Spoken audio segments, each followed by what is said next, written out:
ఈ అరుపులు సంతోషంతో కాదు, భయంతో.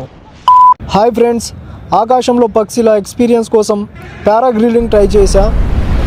దీనికోసం అయితే 11 కిలోమీటర్లు పర్వతంపైకి బైక్ రైడ్ చేయాల్సి వచ్చింది. తర్వాత పారా పైలట్ ఠాగూర్తో నా జర్నీ మెల్లిగా స్టార్ట్ అయింది. ప్రారంభంలో కొంచెం భయం,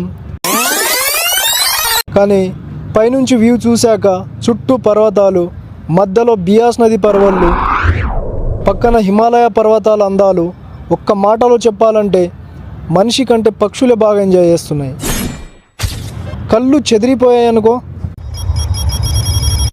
కానీ అప్పుడే ఠాగూర్ సడన్లీ స్టంట్స్ పారాచూట్ని తలక్రిందులు చేసేసాడు. ఒక్క క్షణం ప్రాణం గాల్లోనే పోయిందనుకున్నా. బాప్రే, ఈ ఎక్స్పీరియన్స్ వేరే లెవెల్. ఫైనల్లీ సేఫ్గా ల్యాండ్ అయ్యా. బాయ్.